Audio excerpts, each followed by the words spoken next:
People want many things from God. People want inspiration and protection. They want advantages. They want miracles. They want to be saved from the outcome of their own errors or the consequences of other people's errors.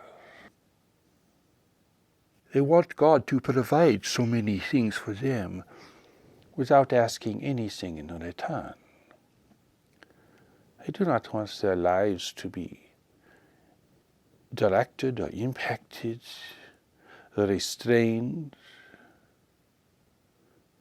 but they want God to do so many things for them, as if God were a kind of servant, an errand boy for the shifting desires of the individual. People want God to stop suffering and war, when in fact the ways that they live and how they regard others is promoting war. They want God to intervene, but only at their request, and only according to their desires and dictates. And when God seems to disappoint, well, their belief is shattered, or their disbelief is reinforced. They blame God for all the mistakes that people make regarding religion and religious teaching. They blame God for leading people astray. Or they claim that God does not exist at all. And it is all made up by people. So it is not an environment where the divine can really communicate effectively and freely to the individual. And that is why God has put knowledge within you, a deeper intelligence. An intelligence that is not guided or corrupted by the world. An intelligence that you cannot control or manipulate or use as a kind of resource for yourself. People have a very dysfunctional relationship with God. They fear God if they believe in God at all. But they want many things, and they have great expectations. They want God to validate their religious beliefs and religious ideology. They want God to fulfill their prophecies, the return of their messenger or their saint. They want God to condemn and crush their opponents and those whom they condemn. They want God to create hell so this punishment can be exacted for an eternity. They want God to be like the descriptions of God in the ancient books. Or they want God to be a kind of modern person. Or they want God to be an old man or a saintly woman. Or they want God to be beyond all these things, but still they claim they know God's will and can define God's intention. Here God becomes everything you want and everything you don't want. You project your fears and your desires, your judgments and your admonitions upon God. This is not relationship here. It is fantasy and projection. What is your relationship with God? And how can God be known in your life? These are valuable questions, but they can only be approached if you come forward without such expectations and demands. As this can only be approached if you understand the confusion and the mistakes that people make and continue to make regarding the understanding of the divine. You have to come forward understanding your own intentions. Why are you seeking this relationship? What do you expect that it will provide for you? What are your secret wishes?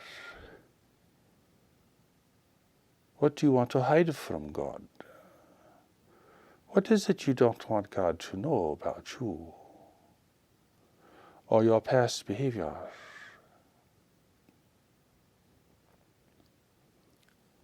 Are you coming forward with the desire to be in relationship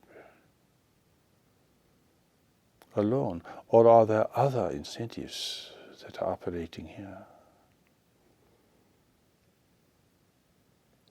Your approach is important, and it is important that you know your intention. For if you do not know your intentions, you will not understand the nature of your engagement and the disappointment of your expectation, and why God will not give you what you think you want or deserve, and how your desires and real needs can be fulfilled, and how God will assist you in this matter.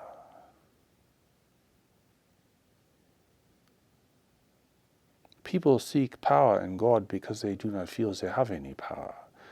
Perhaps they have no social or economic power, and so they seek for the supernatural. They want an intervention of supernatural power to give them social power and to provide them protection against the world that they cannot affect. So your approach is important. And being clear and honest about your intentions is very important. Without this, you will not understand your engagement.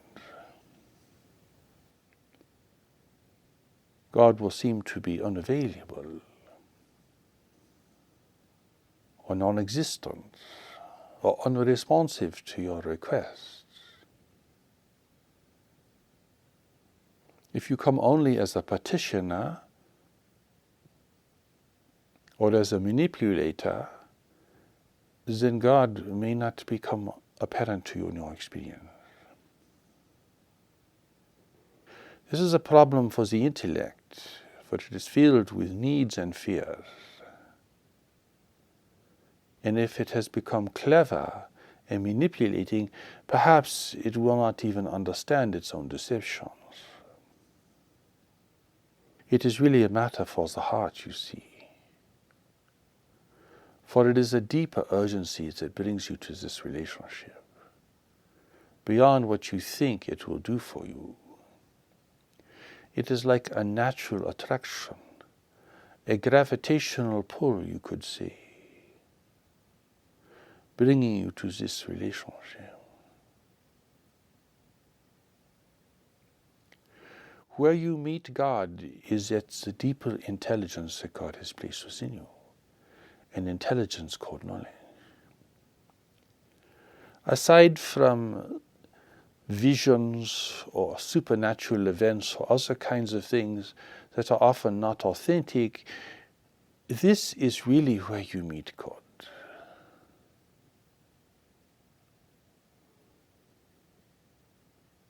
God does not control or command your intellect. That is dominated mostly by your culture, your family, and your friends. That is your worldly mind that is so controlled by the world itself. But your deeper mind is not controlled by the world. It is connected to God. It is the arena where you communicate with God and discern the influences that God has put within you to guide you, to protect you, and to lead you to your greater accomplishments in life. So clearly taking the steps to knowledge, learning how to connect your thinking mind with this deeper mind, is really the way that you will begin to discern a sense of real direction for you. For God is not going to give you a lot of answers to your endless questions. God is not going to have a conversation with you.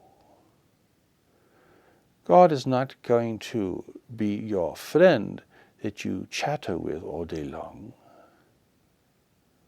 God is not going to help you figure out your daily routines and all of the particulars of your life, for that is your responsibility. God sets a direction and restrains you and encourages you so that you can find this direction and follow it. Knowledge within you holds you back and then sets you forward. Knowledge within you is not drawn to the fantasies that you might have for yourself, and so it shows no response here. And that is a clue and an indicator for you. Here you read the signs and the clues of a deeper movement of your life. Because your relationship with God is not a conversation. It is not a dialogue. It is sharing a deeper movement, a greater direction. Here you learn to allow knowledge to redirect your life, to re-establish your true priorities, to counsel you what to give yourself to and what not to give yourself to, who to be with and who not to be with, and what is the appropriate form of a relationship with those with whom you share a greater purpose. Here you let knowledge shape your understanding through experience, through constant engagement and experience with knowledge. Here, God is not a bunch of ideas or teachings from the past, or even predictions by ancient prophets. It is a living experience within yourself. So the question is how to be with God. If God is not a conversation, if God is not an ideology, if God is not simply one who dispenses gifts, how to be with God? To be with God, you must follow knowledge, because this is the intelligence that God has placed within you. Only it knows where you really need to go and how you will find your way. This is beyond the realm and the reach of the intellect. Here the intellect must follow. It cannot lead. But the intellect is very important in helping you to discern the particulars of your life.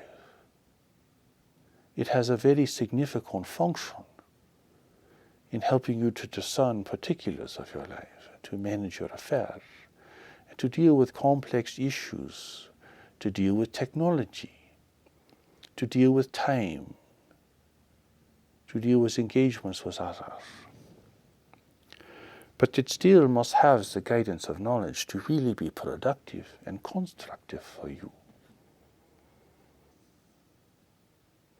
This is so very important to understand, because here you don't even have to believe in God. You don't have to have a religion. You can connect with knowledge whether you are religious or not, whether you believe in a particular religious pathway or not. This is the door that is open to everyone. But for everyone it requires sincerity, honesty, and true intention. For God will not respond to your false requests and your hidden agendas. and your dishonest pleas. If you want to be clever, you will receive nothing but silence.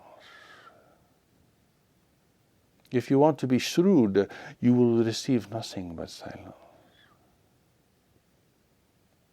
You cannot fool the creator of the universe. And you cannot deceive the knowledge that God has placed within you with clever designs or trick questions, or trying to set a trap to prove God's existence. Clearly, you would not try to enter a real relationship with a person with these kinds of tricks and manipulations, not if you are really sincere and honest.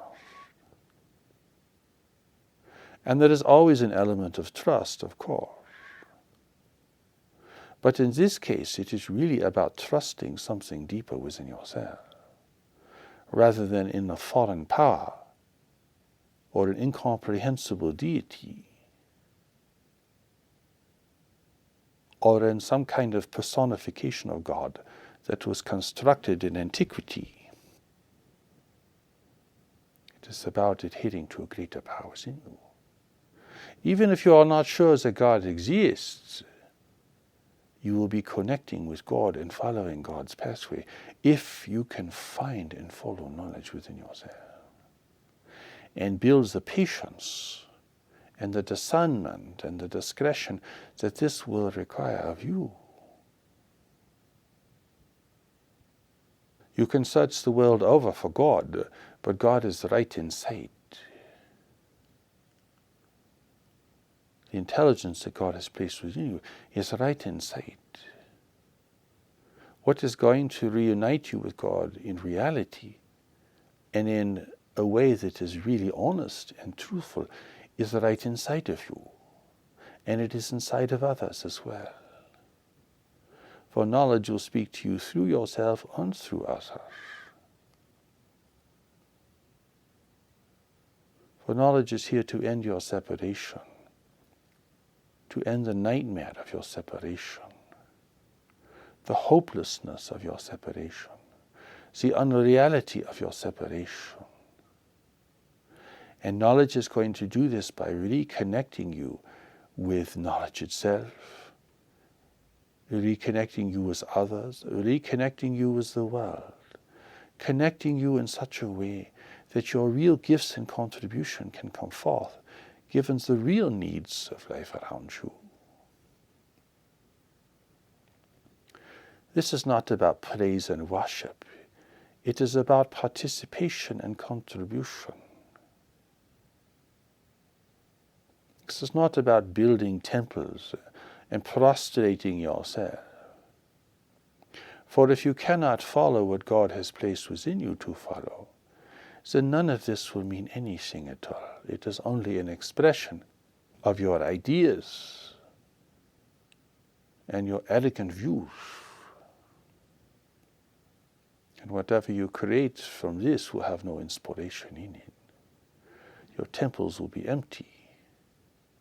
The Spirit will not be there.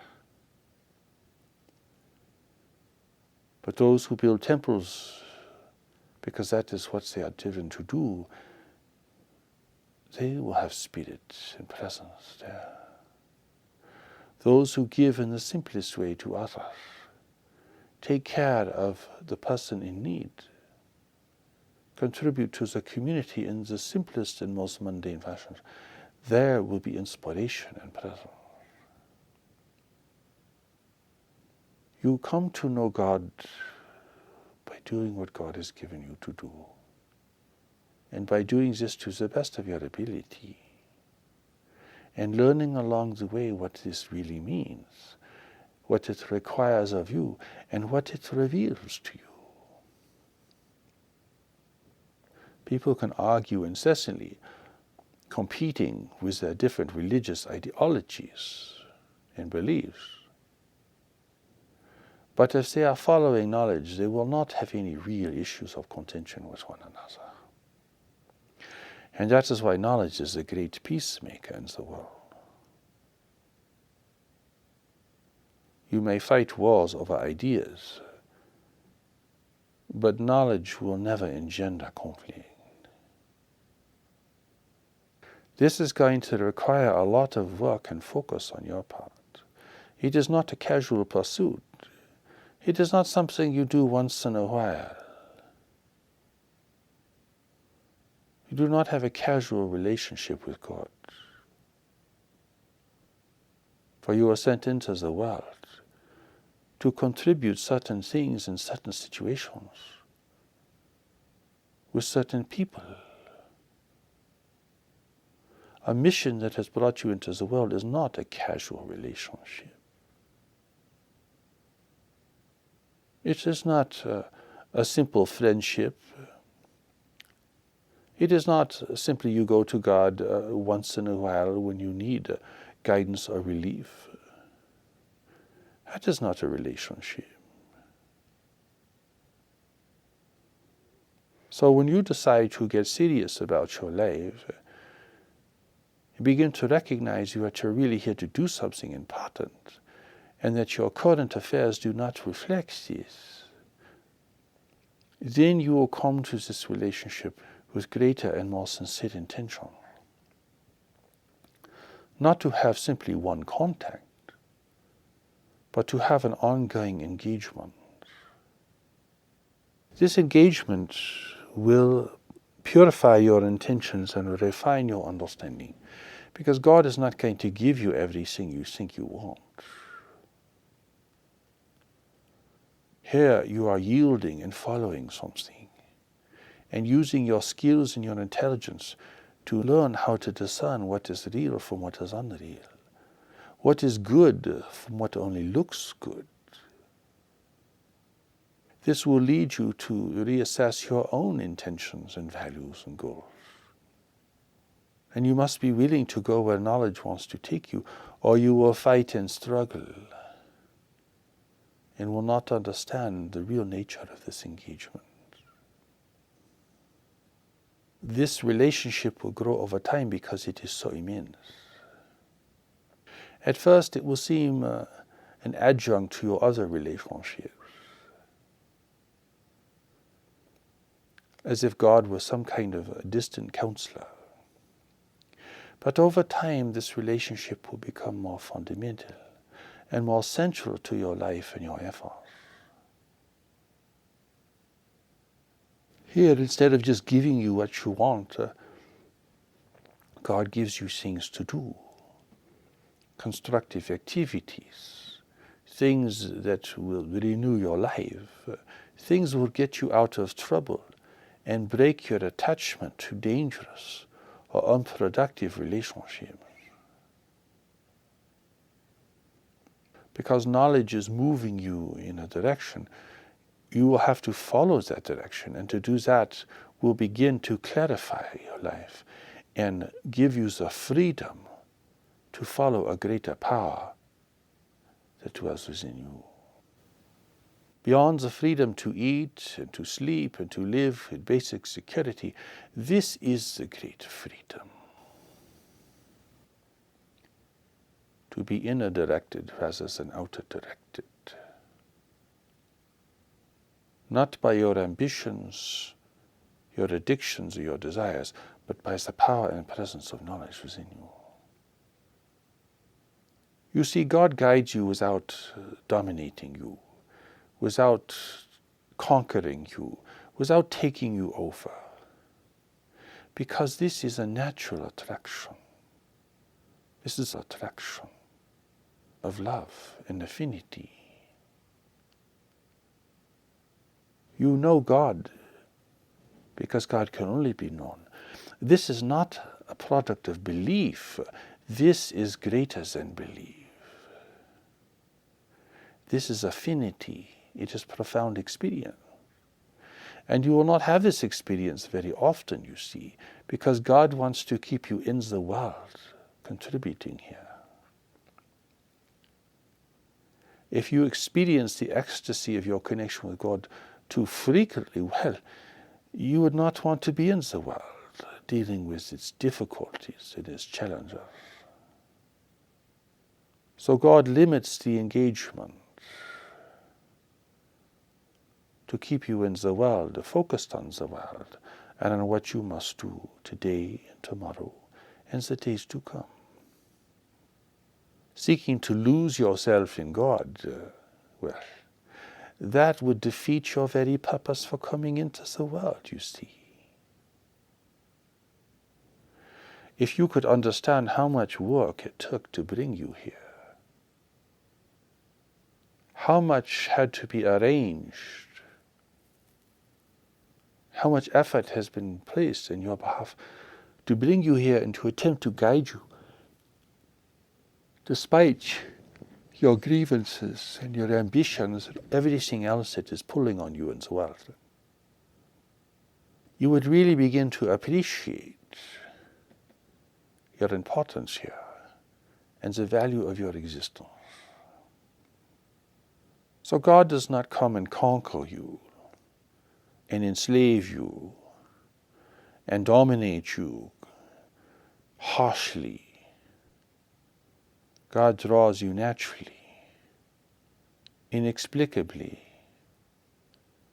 drawing you back, reconnecting you with knowledge within yourself, reconnecting you with other people who will play a part in your life, giving you eyes of compassion and understanding to the world, giving you the strength to overcome anger and retribution, giving you tolerance, but also strength and the power to endure. Here you see beyond ideology alone, to look for the power and the presence of knowledge in others. Here you look to see if a religious leader is really religious, or is only a believer in a set of ideas. Here you look with a different kind of vision, responding to knowledge within yourself and knowledge to others. Here you represent God in the world without even having to mention God. Here you demonstrate a greater reality by following a greater reality within yourself. Here you meet the real needs of the world around you rather than trying to fulfill yourself by having everything you want. Here you find relief from the constant aggravations of the mind, relief from fear, relief from anxiety, relief from the dreadful anticipation of loss, fear from need and attachment, freedom from the need for approval from others. So many things that people wear as a crown of thorns. This is a natural engagement. It's not artificial. It is not ideological. It is not political. It is not militant or military. You come to know God by what God leads you to do and to give and to understand.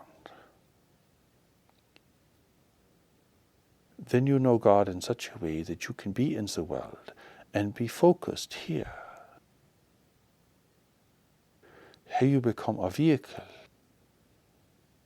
the tip of the pen that writes on the world.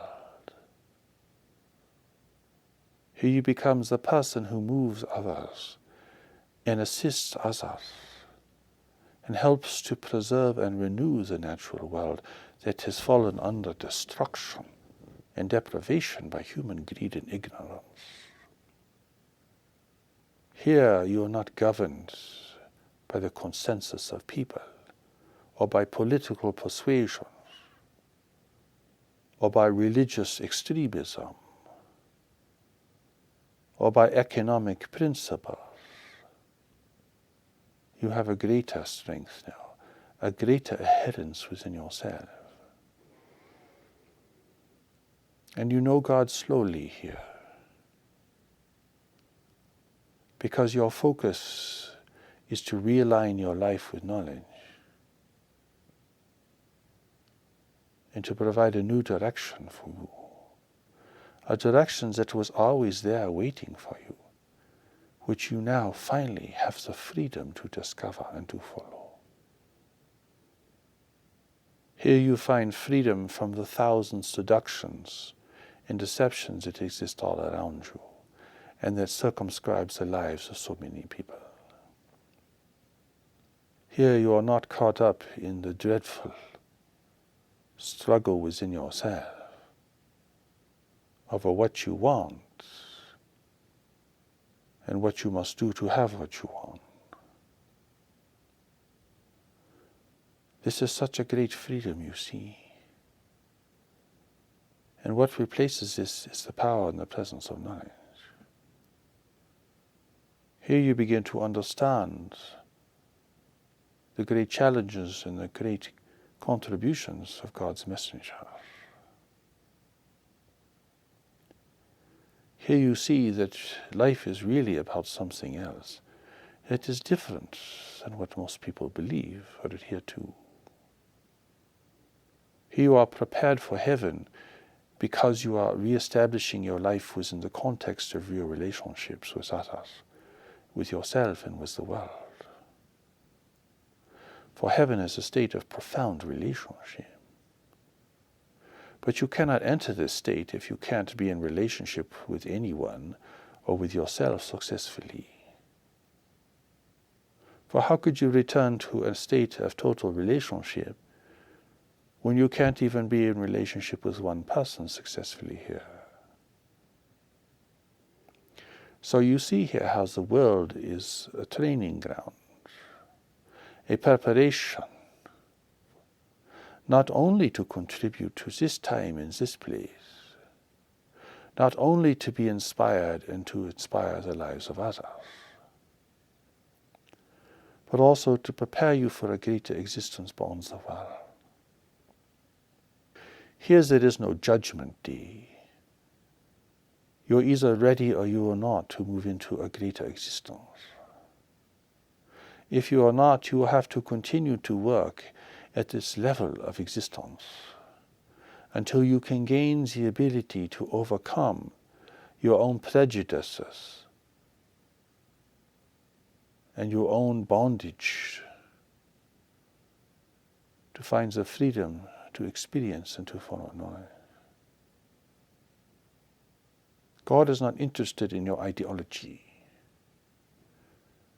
God is not interested in self-righteousness. God is not interested in those who claim to have the only way of redemption.